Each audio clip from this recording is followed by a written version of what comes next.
मराठवाड्यातील विविध शहरात तसेच छत्रपती संभाजीनगर परप्रांतीय मोठ्या संख्येने कामानिमित्त आले आहेत। यात उत्तर प्रदेशातील कामगारांना मोठ्या भरणा आहे, तर उत्तर प्रदेशात लोकसभेचे मतदान 7 टप्प्यात होत आहे। येथील कामगार मतदारांसाठी गावाकडे धाव घेत असल्याने सर्वच मार्गावरील रेल्वे फुल झाल्या। उत्तर प्रदेशात 2 टप्प्यातील मतदान पार पडलंय। आता तिसऱ्या टप्प्यातील मतदान 13 पासून सुरू होणार आहे। 7 टप्प्यातील मतदान 1 जून पर्यंत चालणार आहे। या विविध टप्प्यातील मतदानासाठी शहरात किंवा मराठवाड्यातील इतर शहरात कामानिमित्त आलेले परप्रांतीय कामगार गावाकडे रवाना होतात। येथून जालना छपरा ही एक्सप्रेसला मोठ्या प्रमाणात गर्दी आहे। त्याबरोबर मनमाड आणि मुंबईपर्यंत जाणाऱ्या रेल्वेंनाही तेवढ्याच मोठ्या प्रमाणात परप्रांतीयांची गर्दी बघायला मिळते।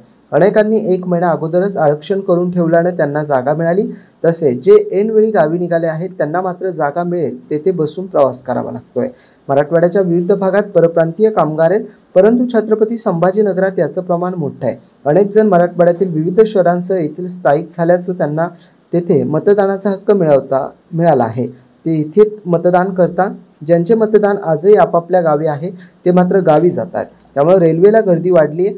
काही कामगारांचे शेवटच्या टप्प्यात मतदान असल्याने ते मे महिन्याच्या अखेरीस तेथून गावी जाणार आहेत। Bureau report, AN news, Chhatrapati Sambhajinagar.